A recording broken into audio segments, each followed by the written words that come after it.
Hello, everyone, and welcome to this session of Courageous Leadership Academy Live. If you're new to the channel, my name is Dr. Kelly Waltman, and I'm the host of this channel, and we talk about really all things leadership, business ownership, entrepreneurship, helping you be more courageous in your leadership in whatever capacity it looks like for you. And I'm lucky to have some amazing guests, and I'm really excited to have our guest today, Rob Cornilles. He's going to help us take the fear out of sales, because I know a lot of us, especially entrepreneurs, really that's not our comfort zone. So he's going to help us take the fear out of sales, really just help us with our mindset around selling, and how that can be a true game changer. And for a quarter century, Rob has been transforming the way salespeople around the world sell. The pioneer for sales training in the powerful and high-stakes world of sports and entertainment, Rob quickly acquired the reputation as the sales coach for sports. I love that. His firm, Game Face Inc., has gone on to advise, coach, and mentor more than 50,000 executives and more than 400 brands worldwide. Rob's book, The Sales Game Changer, I highly recommend you read it. I read it. It's fantastic. It's an international bestseller, and he's been featured in the Wall Street Journal, LA Times, Fox TV, and a bunch of other television and radio programs throughout the US. In addition to all of this, to being a business owner, an author, a podcaster, Rob is also an adjunct professor for the Marriott School of Business. So without further ado, let's please welcome Rob Cornilles into the studio. Welcome, Rob. Hey, Kelly, thank you. And thanks. I don't know who wrote that introduction. My mom, probably. Well, and I could have gone on and on. There's so many great things to say about, the innovative and helpful work you've done, really with so many people. And I'm thrilled that you're here to share some of that experience and insight with our audience today. Is there anything? I'm really happy. Yeah, thanks. Is there anything else? I know you gave me kudos on the intro, but is there anything else that you would like to share just to explain, your background and what you do? Well, I would add that my wife and I, Allison, have been married we're in our 35th year of marriage. And she started the company with me back in 1995. So this is our 26th year in the business. She doesn't have a lot to do with the day-to-day because she wants it that way. But she's been a great confidant, advisor, supporter to me throughout all of this. And when I need kind of a really good cut to the bone idea or perspective, she's who I go to. And so it's been a great partnership. And we have 3 sons, all of whom are grown now and have gone out of the home to do their own thing. And we have 2 wonderful daughters-in-law and a couple of granddaughters as well. That's amazing. What a wonderful family. And I love, that's great that you and your wife have been able to have that partnership both in work and at home and in life. That's a true blessing and gift. So that's wonderful to hear. So I always like to start these interviews at the very beginning with the thing that sounds like, common sense to a lot of people, but we all know that common sense isn't really common. So I like to start at the very beginning, and let's talk about what is sales? And I know that sounds like, oh, it's so easy, but really it's not. Let's talk about what is sales? What does that mean? Well, it's interesting you brought up common sense because I can't remember the exact quote from Ralph Waldo Emerson, but he basically said, if you want to amaze people, just use common sense. And so sales for me is something that, frankly, one of my clients many years ago, and you may recall because you've read the book, The Sales Game Changer, Kelly, in the very first chapter, I talk about a female executive that I was working with the Women's Professional Soccer League, which took place in the early 2000s. It's no longer the same league. It's now a different league. But when I was working with their organization, in fact, their entire league, when they first started, on how to sell their product in all of these new markets, for effectively a new sport, certainly a new professional sport, mm-hmm. She came up to me afterwards and she said that I had assisted her and the other clubs who were in attendance in knowing how to articulate the intuitive. And I really loved that comment. I wasn't seeking that kind of a compliment, but it really resonated to me because I'd never thought of sales that way. Right. But it is. Sales is an intuitive thing, which unfortunately has gotten drugged through the dirt over the centuries. But whether we like to admit it or not, it is, as I like to say, it is the oldest profession in the world because it involves persuasion and influence. And throughout time, people have had to utilize persuasion and influence in order to convince a people or a partner or a market to follow their thinking.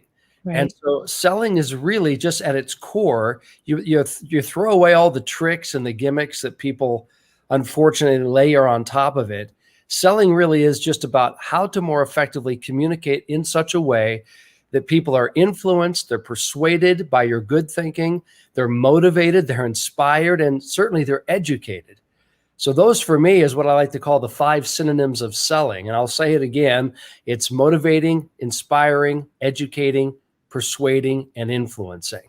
And so what I've tried to do throughout my career is not only humanize that, but Mhm. also do my best to train and consult and advise others on how they can do it intuitively. I love everything you just said. That's fantastic. And one of the things you talk about in the book is that life is sales. And I can totally see how when we think of sales in the way that you just described it, that makes total sense because it's really in anything that we're doing, like you said, to motivate, inspire, and influence, all those things.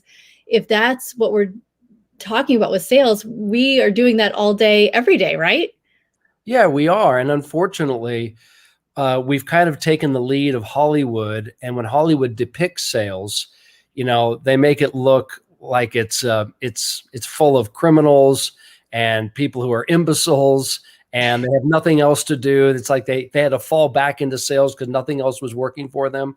So it's kind of that necessary evil, or it's a stepping stone to something better in your career. So we've got all these cultural impressions of the profession, which suggests that sales is not really something you want to do. It's just something you have to do. But Right. in fact, in everyday living, our interaction, you and I, and those who are with us today on this session right now, they have to persuade and influence other people, whether it's, come on, kids, hurry and get to the bus, or whether it's, honey, I don't really want to go there for dinner. I'd rather go here. Or, I got to tell you that to my colleague, the way you said that really is not a very effective way of communicating or making your point. So anytime that we are influencing or assisting another person in communicating their message more effectively, then we're selling. And that's why life is sales, is life. So if we can understand that and appreciate it and not shun it, which I used to do before I really became a professional when I was a young college student and graduating from college, the last thing in life I wanted to be known as was a salesperson, Right. right? That's insulting. Right. But when I finally realized the true nature of human interaction, I embraced it. And I figured, you know what? I might as well get better at it. Yeah. Yeah. And that there's so much overlap there in everything you were just saying too. A lot of the content on this channel is really about communication and communicating more effectively. And I love the overlap there in what you were saying with that concept, that it really is all about, communication, all about the way that we are conveying our message and doing that in a more effective manner. I love that. That's right. And So, Kelly, I would just say one last thing, if I may, on that. of course. Too many people view selling as it's full of tricks and techniques. It's really not. Now, technique is important, just in any business, in any skill. Right. Learn the technique, but what I like to share with my colleagues and my clients and the people that I train is we start with principles. There are certain principles that we all want to abide by. There are principles that we all feel they feel right, they taste good, they seem natural, they seem intuitive. And those principles are that which we identify first whenever we're in a training environment. And then once we're all in agreement on what the principles are so that we can be principled salespeople, Right. then we layer technique on top of that as a way of helping us communicate those principles more effectively and more confidently. Yeah, that's a great point in thinking about, yes, you want to bring in the technique, but it's not just about the technique. And I think about that again, just with the whole communication piece, and talking with people about the conversation style and communication style of motivational interviewing. And Mm. one of the things to say is, okay, to repeat back what you've heard. And, so if I hear you correctly, and if you're just kind of taking that and just focusing on the mechanics of, so if I hear you correctly, and you're focusing solely on the technique and not on all those other pieces of it, that's where it doesn't feel right, and it doesn't fit. So I think that's a great point, that yes, learn the skills, learn the techniques, but that's not where it ends. And it's not about, tricking people. It's about, like you said, articulating the intuitive, and just that genuine communication style. That's right. And job interviews are a perfect example of when that should happen. Because a job interview, whether you're interviewing or being interviewed, both parties are selling each other. Right. Yeah. Right. So how do Absolutely. you have that communication in such a way that feels right and natural and organic, that's relationship based, and there's technique on how to do a good interview? Right. Right. Yeah. So it's all about that. Yeah. Establish the principle first, and then the technique makes a lot more sense. Yeah. That's great. So, if this is really about communication and all the things that we're talking about, and about motivating and inspiring, why do we have this negative view of sales, and why are we so uncomfortable with selling? Like, why do we have that that feeling, that hesitancy? That's such a great question. It has kept me in business for 25 plus years. Uh, because it's true. And I'm doing my darndest to try to erase that stereotype. And frankly, just between you and me, Kelly, there are a lot of trainers that make my job more difficult because they keep promulgating that stereotype, right? Yeah. So I guess if I was to try to just whittle it down, not only are we culturally influenced to think that sales is not really what you want, I shouldn't say nobody, few people get a degree in sales. Right. And no one's sitting around the kitchen table, for dinner and telling their parents, "Hey, I decided what I want to do for a living." You'd probably be sent to your room without dinner. Right. So I think, though, unfortunately, if I could just whittle it down, most people view selling as pitching and closing. Mm. Just hurry and pitch them, and then close them as fast as you can. But I view selling, as we've already talked about, it's not only an intuitive, natural thing, but for me, it's really more about communicating and connecting. Mm-hmm. And if you can learn how to communicate more effectively, that which is in your brain, what you want to say, but maybe you just don't know how to say it, or you don't know how they're going to receive it if you say it this way. Right. So learning the nuances of communication. And it's not just words, even though that's a big part of it, but it's also knowing how to read people, taking those nonverbal signs that we often hear about, and then knowing how to connect with somebody. Right. Great salespeople, and I hope you won't take this wrong. I know you won't, but great salespeople are chameleons. Mm-hmm. They can relate. If I'm talking to someone on a mining site, or a truck driver, or someone who's in the back, of the warehouse, dealing with the inventory on the shelves, or someone who is going through high school, Right. Someone younger than me, or if I can communicate with a CEO, with a founding partner of a startup, or a scholar, or a best-selling author. If I can communicate with that whole gamut, that makes me a better connector with people. Right. And so, as you know, the subtitle of my book is How to Become the Salesperson People Love. Because we've encountered salespeople that we can't stand. Right. So how do we flip that? Right. We take all of those things we don't like about sales, and we do the opposite. And that's what I talk about extensively in the book. Yeah. I love that, this idea, again, it's about connecting.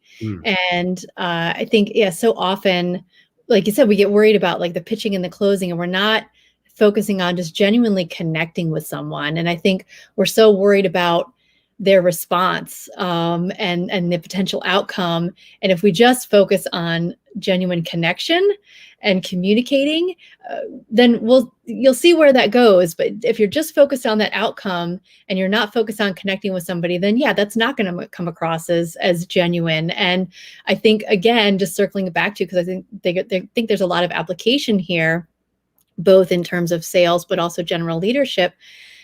Like you, I'm on a mission to take the fear out of feedback. So I have my own mission where I'm trying to rewrite the script. And it's, I think, very similar. People are so worried about maybe saying the right thing, or so worried about how the conversation is going, what the outcome is going to be. They're not as focused on just connecting and communicating. And I think that that makes a ton of sense. And it really does help take a lot of that pressure and that fear and discomfort away, if you're saying just focus on connecting and communicating. Yeah. And, you just reminded me of another point from what you just said. And that is, one of the things that drives me nuts about salespeople is when they try to charm me, right? That insincere flattery. Yes. That disingenuousness, so we can sense it a mile away, whether it's over the phone or whether they're standing in front of us. And so I really, really encourage salespeople, look, if you have a charming personality, great, good for you. But if you don't, please don't fake it. Right? And it's not about insincere compliments. And it's not about, hey, so how was your weekend? So you like fishing, I see.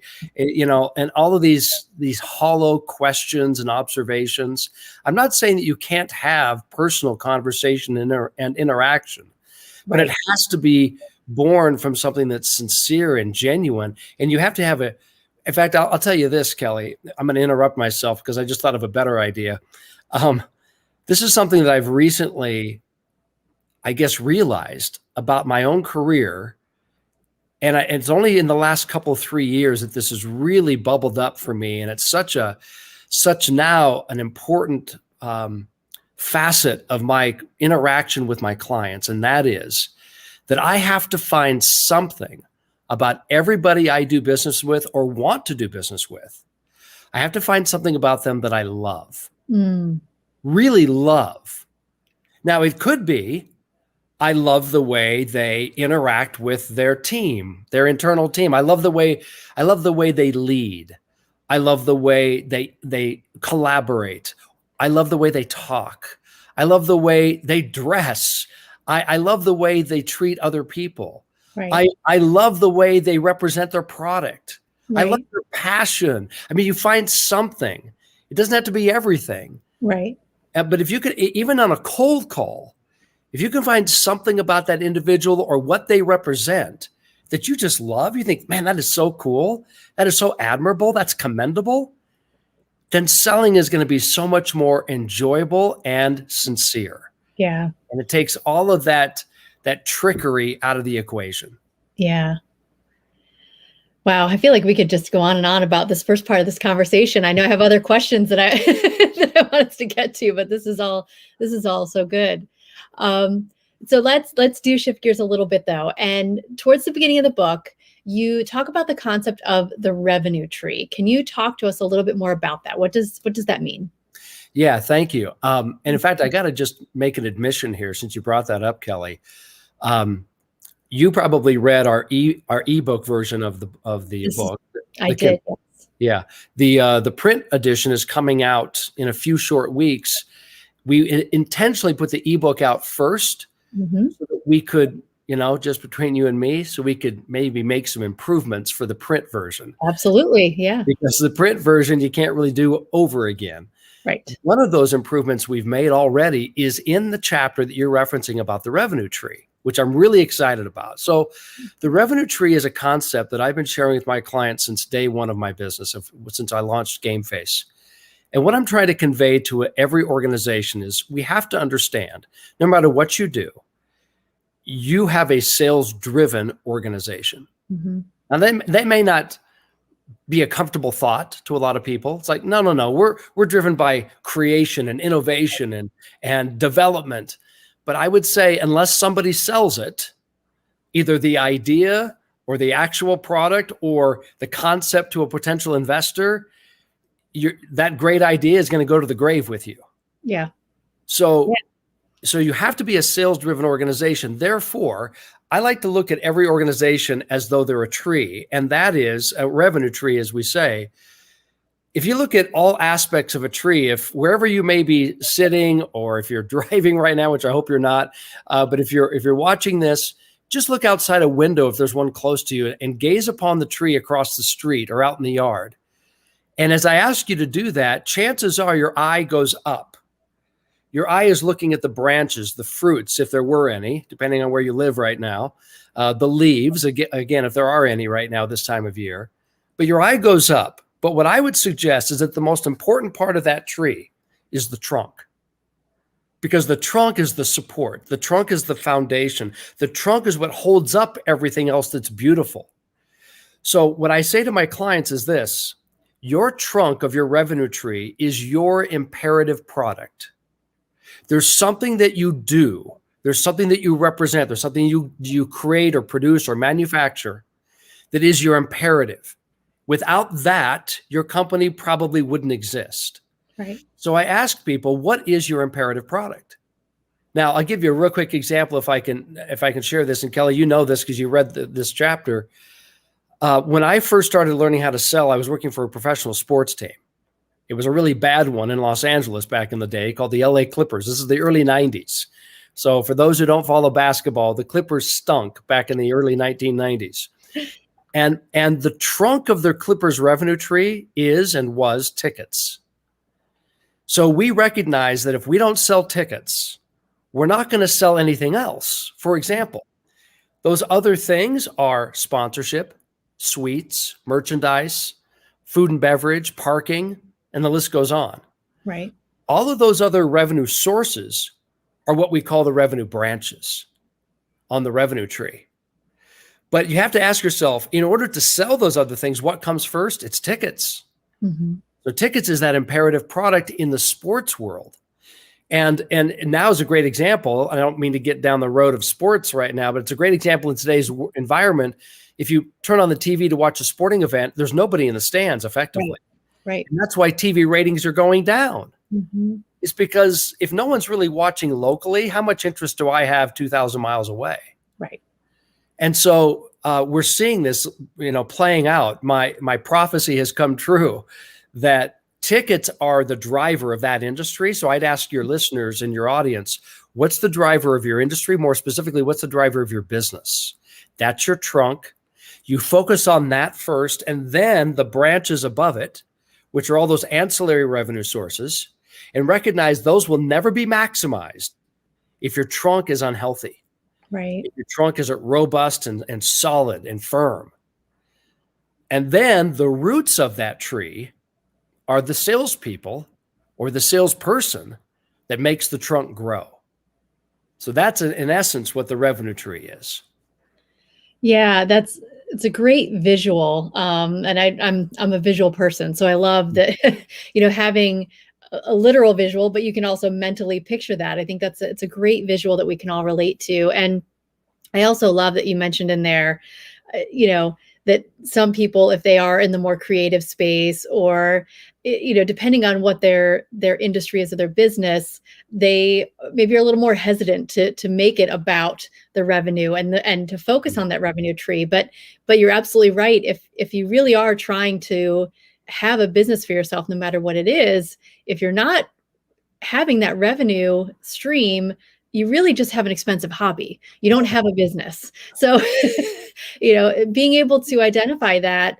And I also love when you can really simplify things. And so that's a great way for people to really zero in and focus on something to make that priority. And then you can see the other things grow from there. But being able to really drill down and simplify it, I think is fantastic and really, really helpful. And you mentioned, Kelly, that in my spare time, I'm also an adjunct professor at a business school.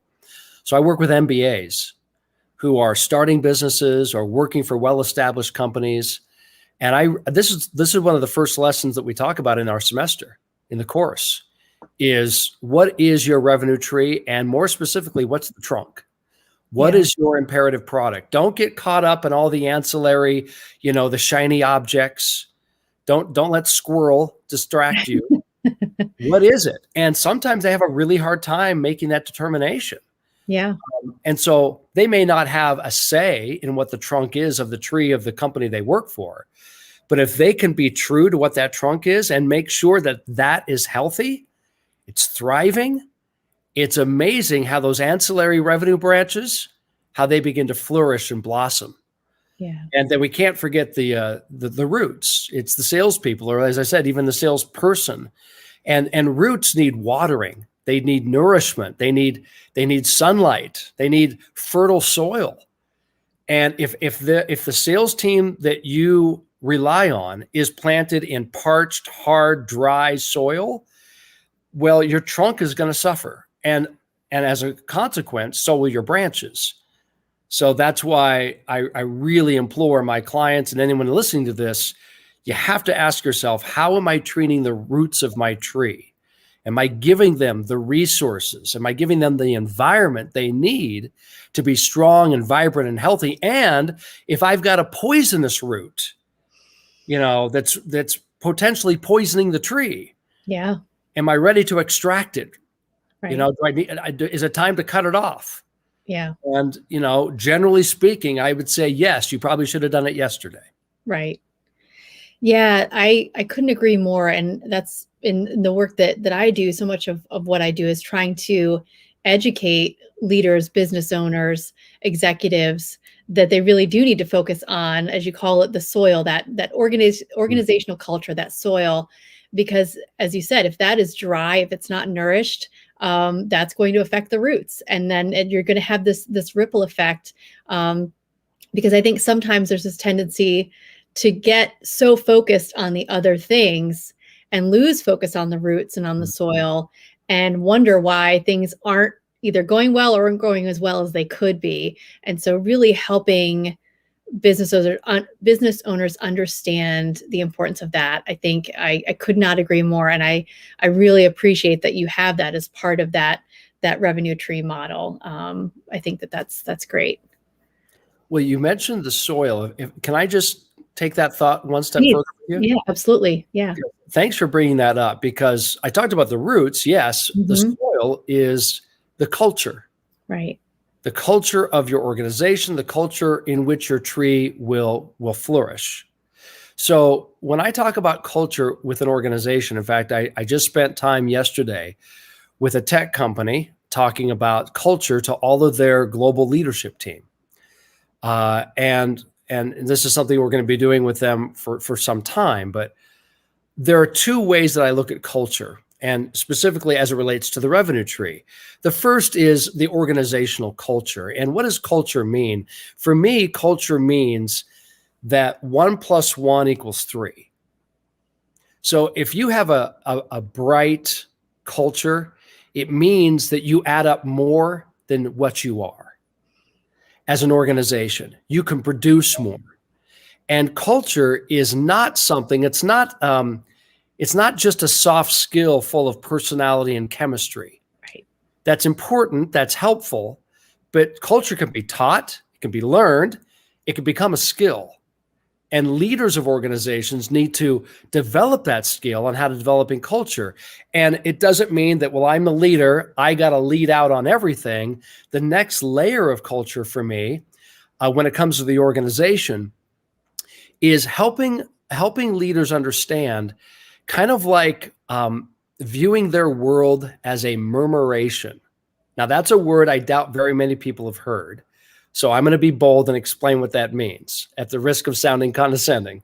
A murmuration is a flock of starlings, starlings being a bird. And I would challenge your audience after watching this today to Google or go on YouTube and find out more about murmuration, because when you watch a murmuration of starling, what they do is they operate in perfect unison as they're flying through the air, and there is no one particular leader.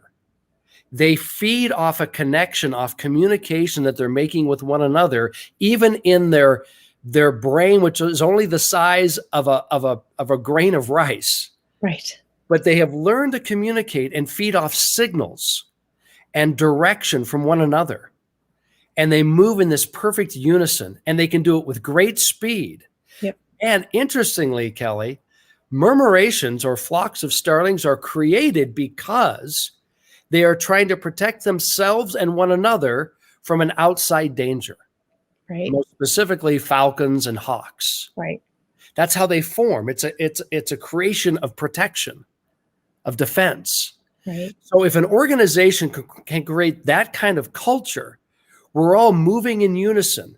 We're communicating. We're connecting. We're feeding off each other constantly, continuously, with speed, with acceleration, despite the obstacles that are in front of us or the landscape below us. That is a fantastic culture. And then the second form of culture that I talk about in my book is a sales culture. Mm-hmm. And I'll just make it very quick on this. Yeah, go ahead. A sales culture is everyone in the organization recognizing that, as I said earlier, we belong to a sales-driven company. Yes, we love our developers, we love our engineers and our designers and our creative types, because they produce the magic. Right. But in the end, if we don't have people who can effectively persuade and influence our market to obtain our magic, then we're all just going to be sitting around with our, on our hands, looking at each other, wondering how we're going to pay lease today. Yeah.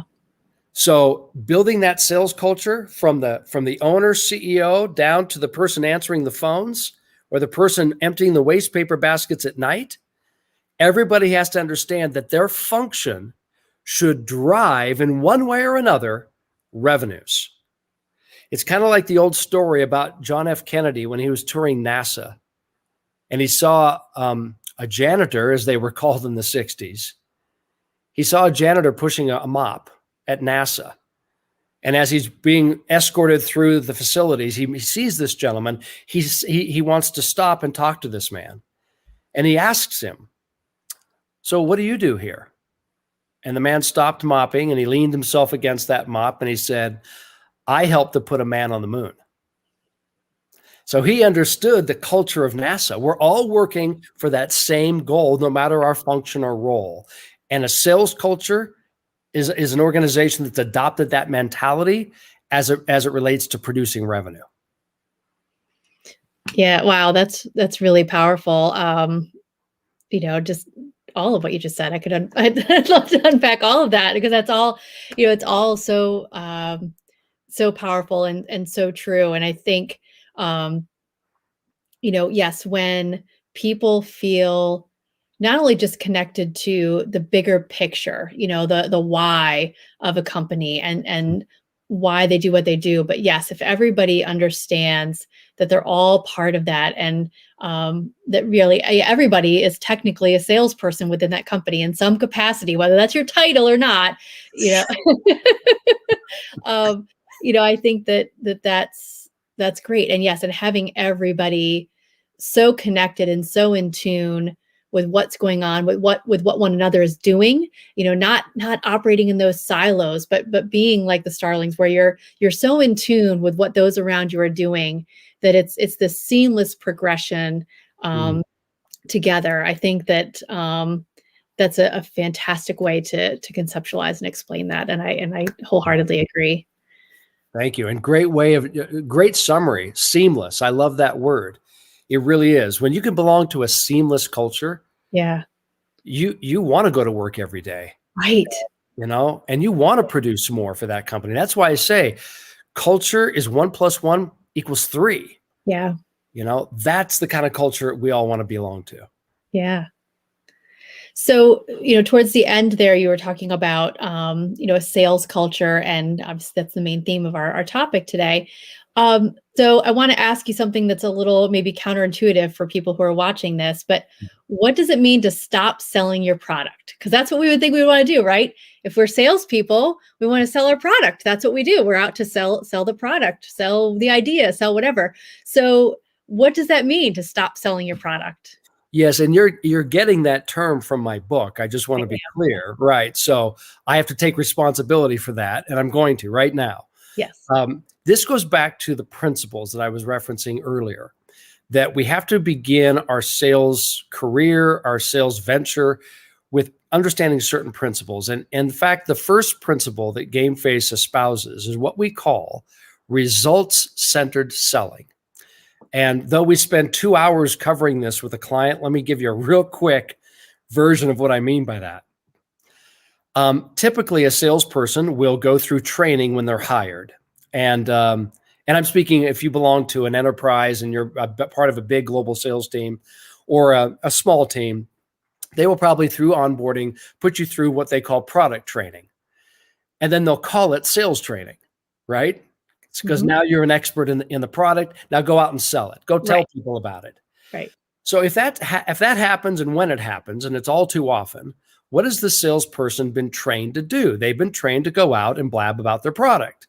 And they can't wait to pick up the phone or knock on doors or get on social media or hold a webinar and tell everyone about their product. Unfortunately, and admittedly, that's the kind of salesperson we abhor. Right. The kind of salesperson that just wants to call and just blab about them and about all the good that they're doing. Where I, as the prospect, am wondering, what's this got to do with me? How's this going to better my life, my office, my company, my family? And so what I'm always imploring salespeople to stop doing is stop selling your product. In other words, instead of selling your product, focus, emphasize, promote, communicate the results your product brings. Now, when I say the result it brings, you have to ask yourself, even before you begin that conversation or that outreach to a prospect, you have to ask yourself honestly, what are the daily results this prospect likely is trying to achieve? Even if I've never spoken to them before, and even if I don't have access to a computer, so I can't check them out on Google. So what do I suspect their daily objectives are? And you make an honest list, literally make a list. So if I'm talking to a small business owner, let's say I want to call a small business owner who just started their company, and let's say that they're going to be an executive or maybe a fitness coach, right? They want to start a fitness coaching practice. Maybe they've got a small studio or what have you. And I am going to call on them to try to sell them fitness equipment. Well, I have to ask myself, okay, I love my fitness equipment. I think it's the best in the world. It's well manufactured. It's sturdy, and it's got a great value. And we have great guarantees. And I love the colors and all the metals that it's made out of. It's fantastic. But before I go there, what do I suspect that new fitness club owner's daily objectives are? Right. Well, I'm going to suggest getting new clients, hiring good people, gaining a positive reputation quickly in the marketplace, beating the competition, quite candidly, and also probably retaining those customers that they've earned or those clients that they've obtained. Now, I'm not saying these are the top 5. These are just off the top of my mind. So then I ask myself, how can my equipment help that new fitness club owner obtain any or all of those 5 results? If the answer is, well, it's because our equipment will help them attract new customers or clients because the equipment is it's innovative, it's cutting edge, and/or my equipment will make the job of the trainers that they need to hire, make the job of the trainers much easier, and it's going to attract good talent because it's going to demonstrate how I'm investing in this club that I want them to come join. It's also going to beat our competition because our competition's using old stuff that's breaking down and making a training session very unreliable. So you answer those questions to yourself. And then once you've come up with the reasons or the ways in which your product can help that owner accomplish those results, now you're ready to make the sales call. Yeah. So you don't start off with, hey, I want to tell you about my new XYZ product that we just manufactured in Malaysia. And boy, is it fantastic. Instead, I'd like to share with you ways that we at XYZ Fitness Equipment could assist your new club in not only attracting even more clients to your club, but also keeping them more productive and fit every time they visit your club. Yeah. And Yeah. now the owner's going, oh my gosh, that's exactly what I'm looking for. Have you been listening to my phone calls? Right.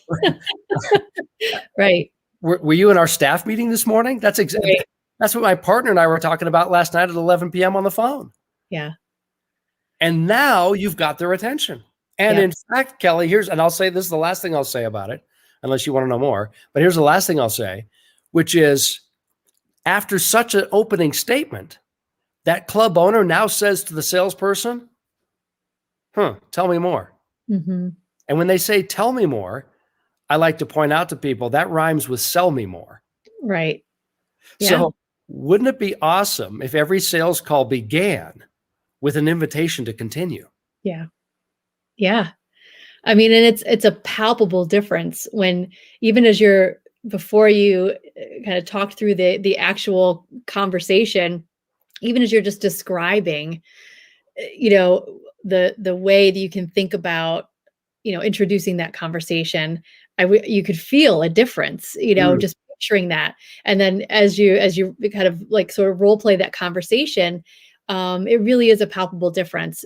I can picture both being the person making that phone call and just feeling completely different about how I would approach that conversation. And also I can picture how it feels to be the receiver of that phone call. That yes, instead of, as you said, the person calls, oh, I want to tell you about our new equipment. And you're like, either you start to nod off, or you're like, okay, I've got 15 other things because I'm worried about X, Y, and Z, all the things you mentioned. Right. I've got to focus on that. I don't have time to hear this, send me an email, or talk to me later. But by tapping into those needs and those priorities of that individual, it feels completely different. So that is, it's not a subtle shift. It's a pretty significant shift, but it really is. It's just that shift in language and approach. But that is, a significant shift, and really, like I said, it's a palpable difference in terms of how that conversation is going to feel. Well, shameless plug here. It's a game changer. It is. Yeah, it is. Yeah. It's a sales game changer because it's transformational. It's liberating to a salesperson to think, you know what? I don't have to get on the phone all day. I don't have to, post stuff on social media talking about my product. Right. Because here's the other reality about your product. And I say this to everyone, including myself. Whether your product is a service or an actual SKU, your product is objectionable. I hate to tell all of us that, but it's true. My training is objectionable. Right. People can say, oh, it takes too much time, or you don't understand our market, or the last trainer we had came in here and offended everybody. And so every product and service under the sun is objectionable. So salespeople and business owners, we all like to avoid objections. Let's admit it. So what's the first way to do it? The first way to avoid objections is to stop talking about your product. Right. And start talking about the results your product brings, because results are not objectionable. Right. They're appealing, they're attractive, they're desirable every day. Now, I'm not saying that you won't eventually explain your product and how it works. Of course. But you do that in the proper course of events. Right. The problem is most salespeople are trained to do it in the first 30 seconds. Right. And that's why we as prospects, we just stiff arm them. Right. Just like you say, we roll our eyes. We go, I don't have time for this. Send me an email. Call me in April. Right. So when you use a results-centered approach, it opens up doors like you won't believe, and then selling becomes fun. Right. Believe it or not. So thinking along these lines of it becoming fun and ways to, like you said, this make it a game changer. Can you talk about the role of energy and confidence in selling? And I would imagine that, a lot of what we just talked about really feeds into, the energy and confidence, but I'd like to give you the opportunity to talk more about that specifically. Like, can you talk to us about the role of those dynamics and, how we can take that to our advantage? Yeah, there's actually, it's interesting, Kelly, you're touching on another principle that we discuss in the book, The Sales Game Changer. And this principle is this. I'm going to cut to the chase for you. People would rather buy from a successful individual than an unsuccessful individual. I know that sounds maybe harsh and, thoughtless, but it's true. If I have the choice between buying from someone who's already got a proven track record of success in what?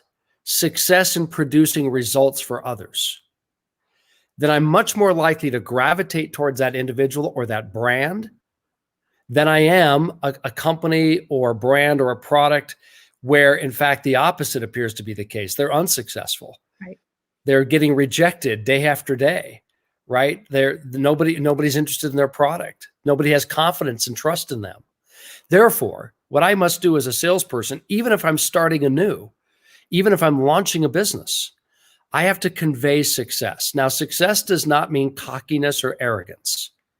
Success simply means you take on the characteristics, the traits, the attributes of those that you have observed who are successful, and you adopt and emulate them in your daily activities, in your daily speech and conversation and communication. You find someone, everyone's got a model, everyone's got a mentor, everyone's got, even someone you don't even know. You and I, Kelly, have a common friend. We love Trevor Crane, right? We do. Trevor's a mutual friend of ours, and Trevor has someone that he wants to emulate who he's never met before, who he talks about a lot in conversation. Right. So what Trevor's doing, and this is one reason Trevor appears to everyone who first meets him to be successful, is he's acting like he is. Right. Now, there's something I have to say here as a cautionary note. This is not the old fake it till you make it. Right. Right? As my friend Glenn Morshower, who's a famous Hollywood actor, has said to me, if you fake it till you make it, when you make it, you're still fake. Right. Yeah. So instead, what I like to say is emulate it till you make it. I like that. Emulate those characteristics and qualities, whether it's work ethic, attitude, energy,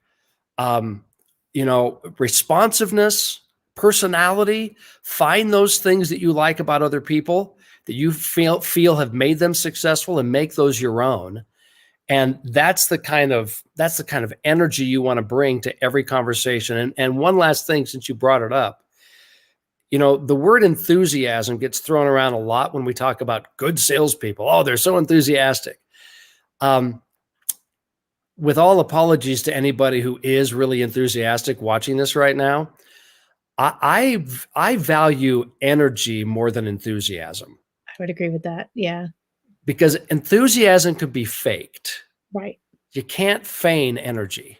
Right. You've either got it or you aren't. Enthusiasm, in fact, sometimes I learned early in my sales career, Kelly, the more enthusiastic I was selling for a really bad brand that had a terrible product, the crazier people thought I was. Right? How can I trust a guy who's this enthusiastic about a lousy product? Right. So I tossed enthusiasm aside a long time ago, and I decided I'm going to focus on being energetic, because energy can be conveyed even with a soft voice, right, or even a shy demeanor. You can be very energetic because it's intensity, it's focus. Right. So that's really what I emphasize when I'm working with a client. Yeah. I think that's fantastic. And I would agree. That is, I'm definitely more energy focused than enthusiasm. And I think that's a really great way to explain and conceptualize that difference. I think that's really helpful. And I just want to attest to your audience that that's absolutely true about you. Kelly and I have been a part of group settings for many times. Yeah. And Kelly is not the loudest in the room, right? She may not be the most, bouncing off the wall with vivaciousness, but Kelly has an intensity and a focus about her that is attractive to me. It appeals to me. I'm drawn to that. Right. And that's why Kelly's the kind of person I like to do business with. Well, thank you. I really appreciate that, Rob. That means a lot. Yeah. Thank you. So one more big question before we move into our closing questions here.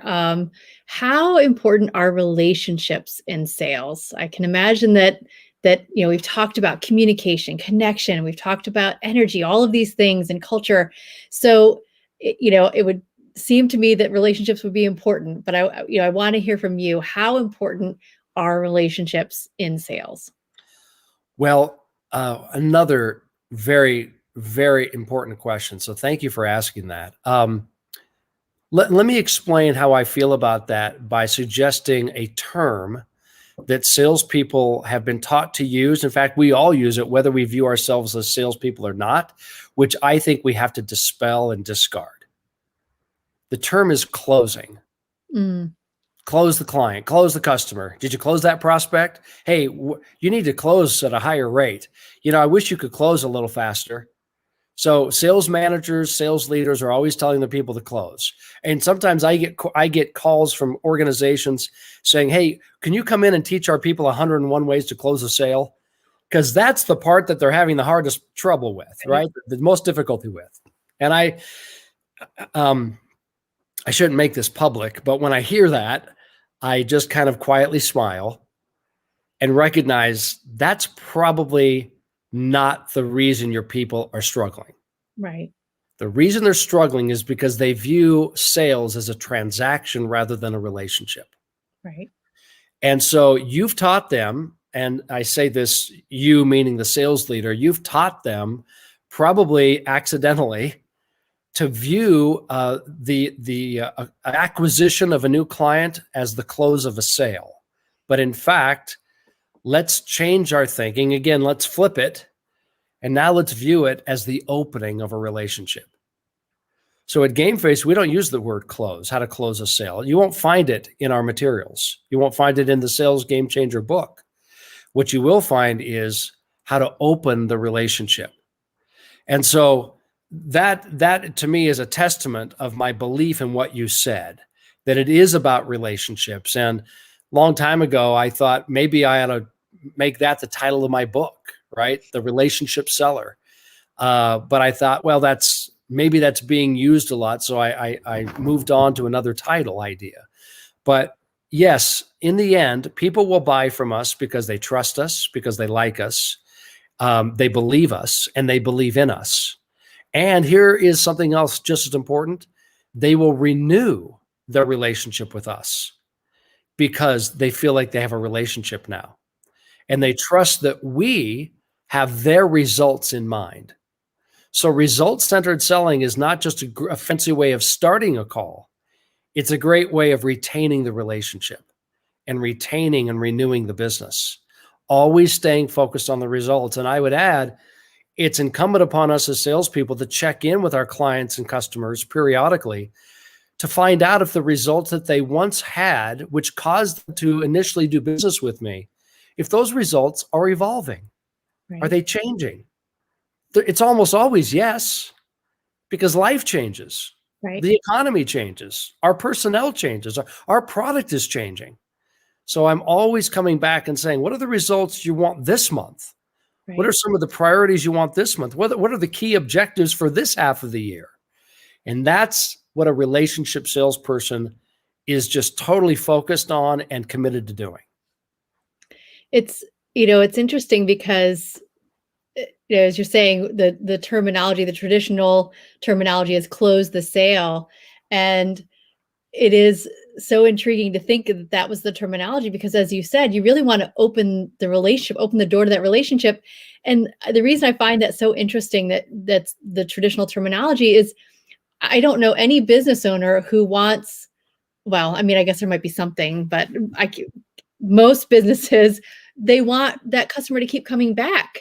Like, I don't know, I can't think of any customer or any business that's like, nope, I just want you once and then never see you again. Well, Maybe there's, Kelly, there is one. They're called funeral directors. well, and that's what I was thinking. I was like, okay, maybe family. I don't know. I guess you could still, yes, I'm sure there are, or maybe like a defense attorney, they don't want their client to have to keep coming back, but you want to continue to be a resource for somebody. And if you are saying, yes, I'm going to close the sale, that indicates, okay, then it's like you said, it's a transactional relationship, once and done, move on. But I think all of us would want to have that continued relationship. We want customers and clients to keep coming back, and whether that's keep coming back for themselves or referrals from somebody else, if there's somebody else that we could work with. And so I love the way you put that it's not about closing a sale. It's about opening the door to that relationship and having that ongoing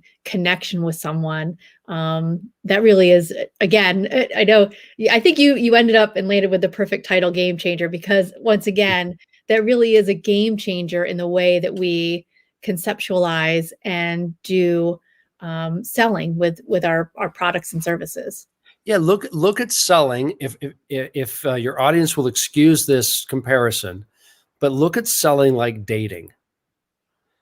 If the close was putting the ring on the finger, and you figured to yourself, okay, all the hard part's over. All right, I closed him or her. I got her. Right, I hooked her. She's mine. Right. And then you just got lazy the rest of the relationship. Right. We all know where that's going. Yep. Right. So the sales process is the courtship process. Right. Acquiring the sale, obtaining the order, that's putting the ring on the finger. Now, what are you going to do? Right. Well, now you've got to fulfill those results you ensured that you were committed to. And that's servicing your client. That's continuing, in my case, I have to continue to court my wife.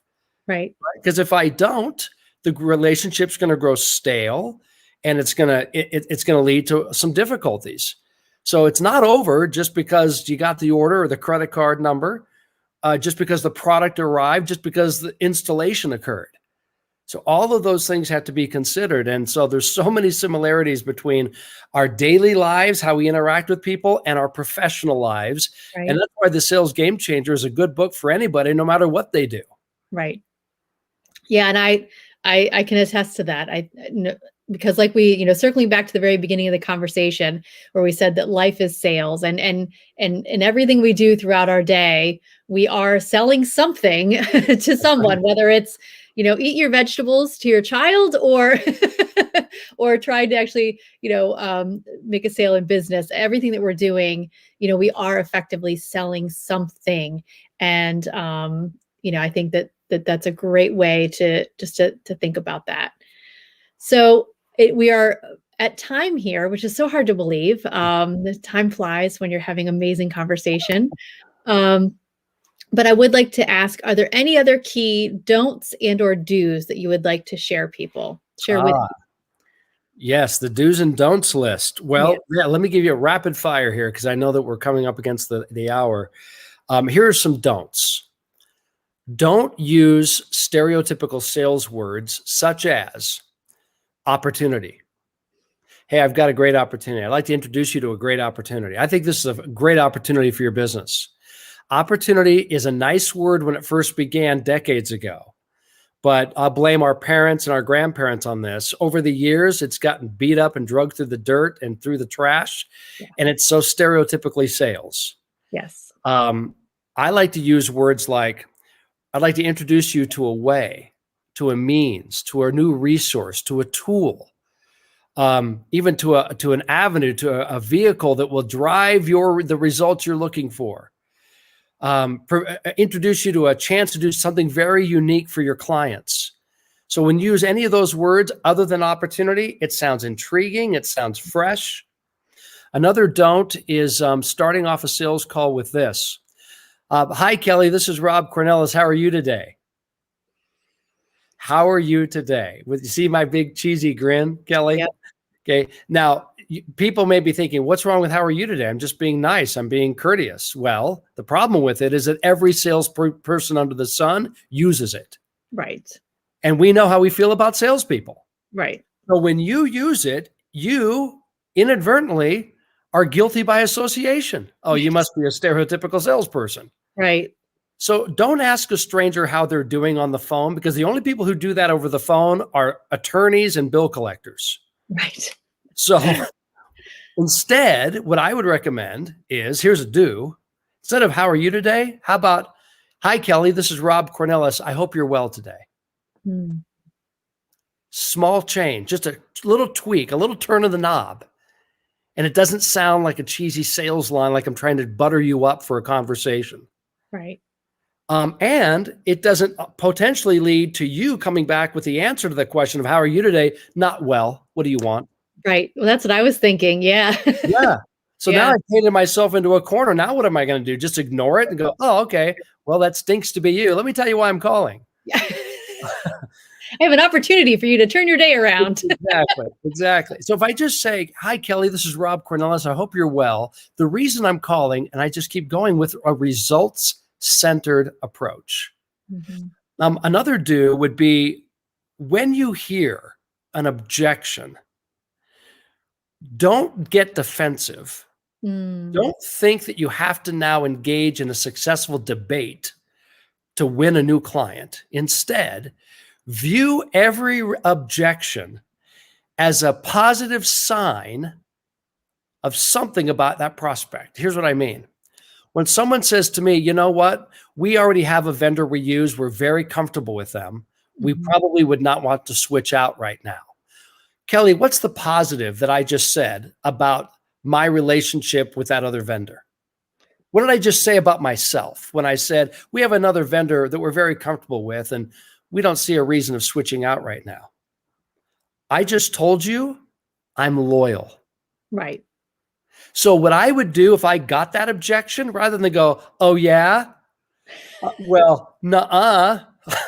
Well, I think we're a little better than them. Have you seen our price? Rather than get defensive, Right. instead, I immediately respond with a positive. That's fantastic, Kelly. I appreciate that you're loyal to your current suppliers. Right. I know that we appreciate loyalty among our customers and clients as well. Now, I've diffused the prickliness of the conversation. Right. And then through technique, I can continue the conversation with you. Right.